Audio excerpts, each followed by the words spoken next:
Lettre de mère à Satprem. 15 juillet 1960. Mon cher petit, ceci est pour te dire que je te vois de plus en plus fréquemment la nuit et que dans le monde où je te rencontre, nous avons, tous les deux, établi une sorte de communauté de travail. C'est encore dans une région du mental physique, mais un mental qui fait effort vers une organisation lumineuse et qui aspire clairement à s'élever vers les régions supérieures. Et cette nuit particulièrement, j'avais une impression, sorte de sentiment, très positive, que je peux compter sur toi. Dimanche, nous verrons ce qui peut être fait pour les manuscrits. Avec toute ma tendresse, signé Mère. 18 juillet 1960. Naturellement, on met des dates sur ces vieux entretiens. Mais tout le monde ne fait pas attention aux dates. Comment mélanger cela avec les choses de maintenant qui sont sur un tout autre plan? Il y a une expérience où on est tout à fait en dehors du temps, c'est-à-dire qu'en avant, en arrière, en haut, en bas, tout cela, c'est la même chose. Dans cette identification, au moment de l'identification, il n'y a plus ni passé, ni présent, ni avenir. Et vraiment, c'est la seule façon de savoir. À mesure que les expériences se développent, ces vieux entretiens me font l'effet de quelqu'un qui se promène autour d'un jardin en disant ce qu'il y a dedans. Mais il y a un moment où on entre dans le jardin. Alors, on sait un peu mieux ce qu'il y a dedans. Et je commence à entrer. Je commence. 23 juillet 1960. Cette nuit, il s'est passé quelque chose d'intéressant. Exactement entre 10 et 11 heures. J'étais dans un véhicule quelconque. Je ne voyais pas le véhicule, mais j'étais dedans. Il y avait quelqu'un en face de moi qui dirigeait. Je ne voyais que son dos. Je ne me suis pas occupée de qui c'était. C'était la personne qui devait le faire. Et alors, c'était comme si les portes de la destruction avaient été ouvertes. Et des flots aussi vastes qu'un océan, étaient en train de dévaler sur quelque chose, la terre. C'était comme un courant formidable qui allait à une allure insensée, avec une puissance que rien ne pouvait arrêter. C'était une eau saumâtre. Ce n'était pas transparent, c'était saumâtre. Et il fallait absolument arriver à un certain endroit avant l'eau. Parce que si l'eau arrivait avant, on ne pouvait plus rien faire. Tandis que si j'arrivais avant, je dis moi, mais ce n'était pas moi comme ça, avec ce corps. Si j'arrivais là avant l'eau, de l'autre côté, c'était la sécurité totale. Et depuis cette sécurité, on avait une chance d'aider ceux qui étaient restés en arrière. Et ce véhicule allait. Je le voyais, je le sentais, n'est-ce pas, au mouvement. Il allait avec une rapidité plus grande que cette inondation. Une inondation formidable. Mais la rapidité du véhicule était encore plus grande. Et c'était si merveilleux. De place en place, il y avait des endroits particulièrement difficiles et dangereux. Et toujours, j'arrivais avant l'eau, juste avant que l'eau ne vienne barrer le passage. Et ça allait, ça allait, ça allait. Puis, avec un dernier effort, il n'y avait pas d'effort vraiment, c'était une volonté. Avec une dernière poussée, on a franchi. Et l'eau immédiatement arrivait. Elle dévalait, n'est-ce pas, à une allure fantastique. Un endroit de passer. Et puis, juste de l'autre côté, ça changeait de couleur. Ça changeait de couleur. Il y avait une dominante d'un bleu. De ce bleu puissant qui est la force organisée dans le monde le plus matériel. C'était là, et le véhicule s'est arrêté net. et moi qui regardais toujours vers l'avant, dans ce mouvement, je me suis retournée et j'ai dit « Ah, voyons, on va commencer à aider ceux qui sont en arrière. Tiens, je vais te faire un dessin. Voilà. » L'eau s'en allait comme cela vers la droite. De temps en temps, sur le chemin du véhicule, il y avait des sortes de dépressions avec des fissures, et l'eau pouvait passer par là. Et en fait, elle a dû passer dès que moi j'étais passé. C'était cela qui était dangereux. Si on arrivait un peu trop tard, l'eau était déjà partie là-dedans, et on ne pouvait plus passer. Même si c'était quelques gouttes, on ne pouvait plus passer. C'était comme cela. Non pas que c'était très large, mais... Et l'eau s'infiltrait. S'infiltrait, n'est-ce pas? On emploie des petits mots. Elle s'infiltrait, mais je voyais ça en avant, et le véhicule arrivait à toute allure. Et puis, au lieu de s'arrêter, dans un mouvement fou, il passait. Juste à temps. Comme les montagnes russes. Tout à fait comme les montagnes russes. On arrivait toujours à temps pour passer. Et puis, encore la même chose. Cassé ici, cassé là. Il y avait beaucoup de fissures comme cela. Je n'en ai dessiné que 2. Il y en avait beaucoup, 5, 6. Et puis encore on sautait comme cela. Et puis ça s'en allait, jusqu'à l'endroit où j'ai mis l'eau qui tourne. Tout au bout, il y avait un espace où l'eau devait tourner pour descendre. C'était là le grand passage. Si on était pris là-dedans, c'était fini. Il fallait arriver là et franchir avant que l'eau ne passe. C'est ici qu'on pouvait passer. Alors une dernière dégringolade, et puis, comme une flèche, comme si on avait sauté de vitesse et passé ici. Et quand on était de l'autre côté, immédiatement, sans même que le niveau du sol remonte, on ne sait pas pourquoi, immédiatement, c'était la sécurité. Et le courant allait comme ça, des vagues et des vagues et des vagues, à perte de vue comme cela. Mais c'était canalisé ici, au grand tournant. Et dès qu'il passait là, c'était l'inondation totale. Il se répandait sur quelque chose, la terre. Et le courant a tourné, il a tourné. Mais déjà j'étais de l'autre côté. Et tout ça, en dessous, c'était fini. Ça dévalait partout. Seulement, dès qu'on était là, de l'autre côté, ça ne pouvait pas toucher. L'eau ne pouvait pas passer par là. Elle était arrêtée par quelque chose d'invisible, et elle tournait. D'ailleurs, c'était comme si tout était prêt, comme s'il y avait un chemin prêt pour que l'eau tourne. Là, au-dessous de moi, au-dessous du véhicule, j'avais l'impression que c'était la terre. Vraiment, ça avait l'air d'être la terre. L'eau dévalait vers cela. Le chemin du véhicule, ce n'était pas la terre, c'était au-dessus, dans des régions interstellaires probablement. Un chemin qui était spécialement pour ce véhicule. Et on ne voyait pas d'où l'eau venait. Je ne voyais pas le commencement. Ça se perdait à l'horizon. Mais ça venait en descendant, comme des torrents. Pas à pic, pas comme une cascade, mais comme un torrent. Et ça descendait.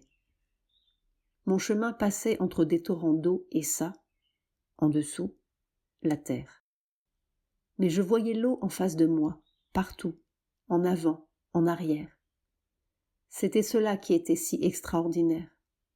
Je la voyais comme si elle était partout, n'est-ce pas, sauf sur ce chemin.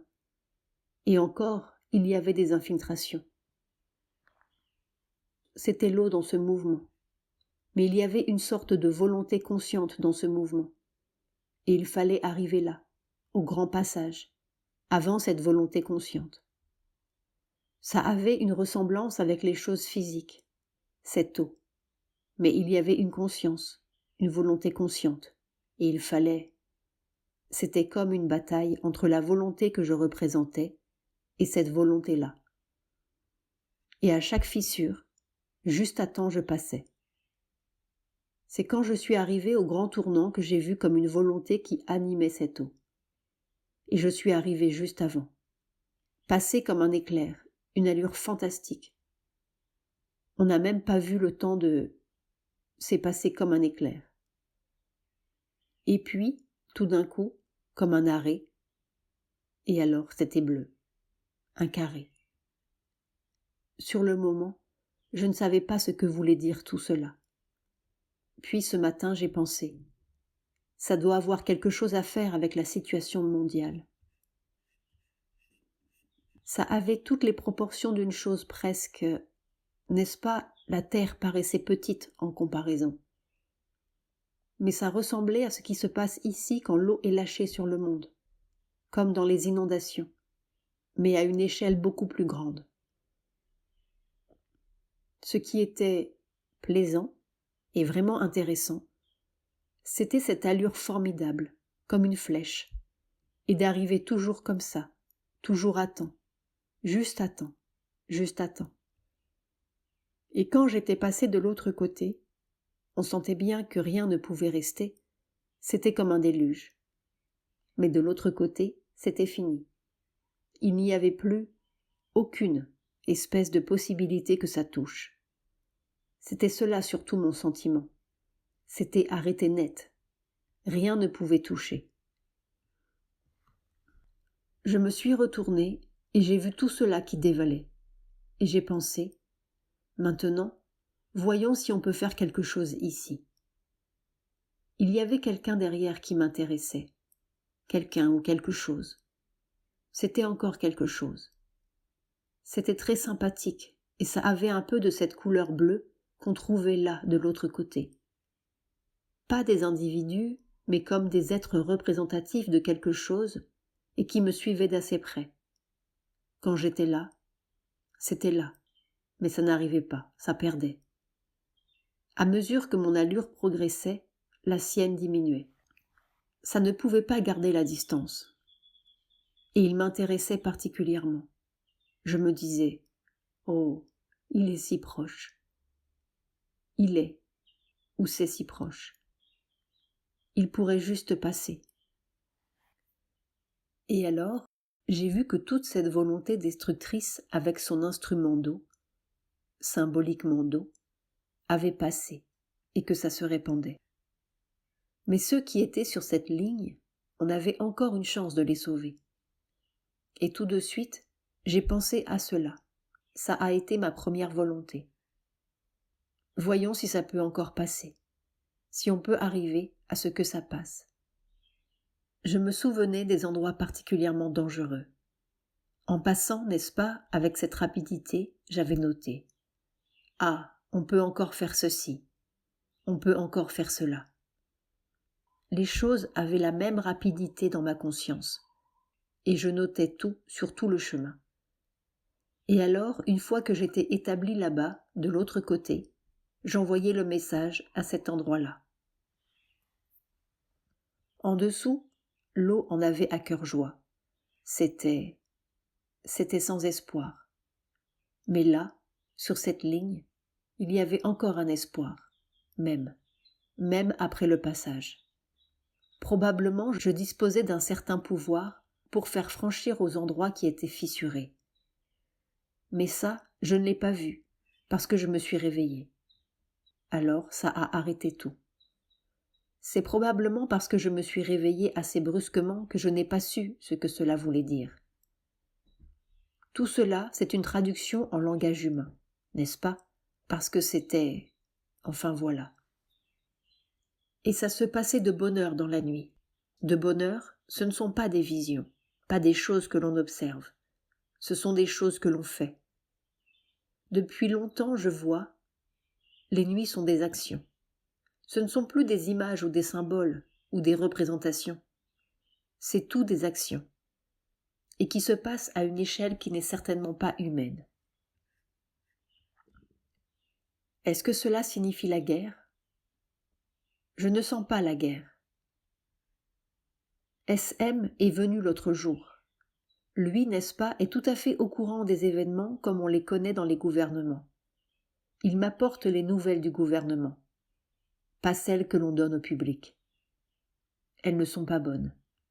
Mais il voulait savoir parce qu'il a confiance. Tellement confiance qu'il va dire à Nehru et aux autres « Oh, mère a dit que, ceci, cela. » Et il se trouve que c'est vrai, heureusement. Alors, après m'avoir décrit la situation, il m'a demandé.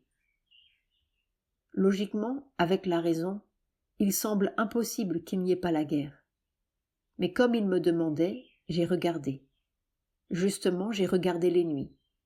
Et puis, autrement. Alors j'ai dit, je ne sens pas la guerre. Et ce matin encore, quand j'ai regardé cette sorte de vision, je me suis posé la question. Est-ce qu'il y aura la guerre ? Je ne le sens pas comme cela. C'est peut-être pire. Ça n'avait pas l'air humain, n'est-ce pas ? Je me souviens, il y a quelque temps, je me promenais quelque part, une nuit. Ce n'est plus très clair maintenant, mais une chose est restée. C'est que j'étais sortie de l'Inde, puis je suis rentrée dans l'Inde, et j'ai trouvé, partout, installés, d'énormes éléphants, des éléphants formidables. À ce moment-là, je ne savais pas du tout que les communistes avaient pris l'éléphant comme symbole dans l'Inde. Je l'ai su plus tard. Je me suis dit, qu'est-ce que cela représente ? Est-ce que ça représente les armées de l'Inde ? Mais ça ne ressemblait pas à des éléphants de guerre. C'étaient des éléphants comme des mammouths, immenses, et qui avaient l'air de s'installer, comme ça, avec toute la puissance d'une formidable inertie. C'était cela l'impression, quelque chose qui pèse d'une façon inerte, très tamasique, et qui ne bouge plus. Je n'aimais pas cette occupation. Quand je suis rentrée, cela m'a fait une impression un peu pénible, et pendant quelques jours, je me suis demandé si cela voulait dire la guerre. Puis j'ai appris par hasard, dans une conversation, que les communistes avaient pris l'éléphant comme symbole, tandis que le Congrès avait choisi le bœuf. Dans ma vision, je passais, comme toujours, n'est-ce pas ? Je passais au milieu d'eux, et rien ne bougeait.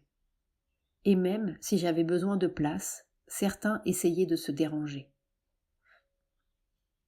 Mais je crois que quand il s'agit d'êtres humains, les visions prennent une forme spéciale. C'est une image spéciale. Pas ça, pas cette inondation. C'était très, très impersonnel. C'était des forces. L'impression que les écluses étaient ouvertes. Quelque chose qui était gardé, retenu, empêché, et qui tout d'un coup, ça, le véhicule et l'avance, c'est la sadhana. Ça ne fait pas l'ombre d'un pli. J'ai compris que la rapidité de la sadhana était plus grande que la rapidité des forces de destruction. Et cela s'est terminé par une victoire certaine. Ça ne fait pas l'ombre d'un doute. Cette impression de pouvoir, une fois qu'on est établi là, dans le carré, un pouvoir suffisant pour aider les autres. C'était des forces universelles. Je ne peux pas dire que cela signifiait la guerre. Et puis la guerre, j'ai prévu tant de guerres, des guerres générales, des guerres locales, tant de guerres. Et jamais pour moi, jusqu'à présent, ça ne s'est présenté comme cela. Ça s'est toujours présenté comme un incendie, des flammes, la maison qui brûle, pas comme une inondation. Un cataclysme ? Ça, il y en a déjà eu. On annonce beaucoup, de différents côtés, qu'en 1962, il y aura. Il y a même des gens qui prévoient la fin de la Terre. Mais c'est une imbécilité. Parce que la Terre a été construite dans un certain but, et avant que les choses soient accomplies, elle ne disparaîtra pas. Mais il y aura peut-être des changements. Peu après. En fait, la situation financière de l'ashram n'a jamais été si mauvaise. On vit au jour le jour, à la minute. Ça craquera un jour. Tout ça, ça se tient. Mère fait allusion à la vision de l'inondation dont elle vient de parler. Pour moi, je vois bien de l'autre côté. Je vois une forme noire, bourbeuse, une force noire, noire. Et je vois la force divine qui agit sur les gens. Et, par miracle, l'argent qui vient. Et puis, c'est comme une cuirasse. Mère veut dire que ce sont les gens mêmes de l'ashram qui font une cuirasse.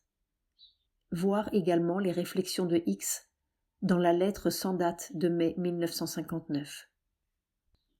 Ça s'infiltre avec difficulté, un petit filet au jour le jour. Pourvu que la sadhana marche, c'est tout ce qu'il faut. Enfin, comme ça, périodiquement, sous un aspect ou un autre, sous une forme ou une autre, je reçois une sorte d'assurance, de promesse que ça ira bien. Quand on lit ce que Sri Aurobindo écrit dans la synthèse, comment les choses doivent être et ce qu'elles sont maintenant, et qu'on voit les deux, c'est là qu'on a l'impression de tourner en rond. De plus en plus, c'est le yoga général, toute la terre, et c'est comme ça, et jour et nuit, et quand je marche, et quand je parle, et quand je mange. C'est toujours comme ça. Comme si la terre était... Comme si on prenait de la pâte, et puis qu'on la lève. Mais quand on lit son yoga de la perfection et qu'on voit simplement ce que l'on est, quelle levure il faut pour lever tout ça. Mais ce n'est pas vrai. C'est lui qui fait. C'est toujours lui. Et quelquefois, il y a des choses qui stagnent, qui ont l'air si absolument obscures et stupides. Et puis simplement, si on fait ça, geste d'offrande, simplement, vraiment, le faire, pas le penser, c'est instantanément comme une douche de béatitude. Un tout petit point, une toute petite chose qui vous paraît obstinément stupide et obstinée. Et si on peut, si on veut, on peut, faire cela. Tiens, lui donner, simplement, comme ça, vraiment lui donner. C'est toi, c'est à toi, prends-le, fais-en ce que tu veux. Et instantanément, au lieu de cette espèce de crispation et de sensation pénible qu'on a, qu'est-ce qu'on peut bien faire de tout ça? Une douche, ça vient comme une douche. Vraiment l'ananda. Naturellement, si on est assez bête pour rappeler la difficulté, elle revient. Mais si on reste tranquille, si on garde sa tête bien tranquille, c'est parti, fini, guéri. Mais il y en a des milliers et des milliers et des milliers comme cela. J'en suis à peu près à mon 7e lac pour mon japa. Un lac, 100 000. Je le répète, 1400 fois par jour.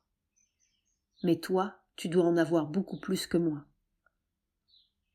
Le disciple faisait quelques 5 heures de japa par jour à cette époque, puis peu à peu 7 heures, jusqu'à ce que ça craque. Je ne vois pas quel effet cela fait, dans tous les cas. Non, mais je vois, le matin en marchant, la différence. Mais si, il y a une différence. J'avais dit en commençant que j'en ferais un crore. Un crore, 10 millions. Et que si cela ne suffisait pas, j'en ferais 10 crores. Et un crore, ça prend 20 ans. On verra. Ça aussi, c'est amusant. C'est amusant, cette espèce d'impression d'une sorte de chose. Everlasting, éternelle. Tranquille.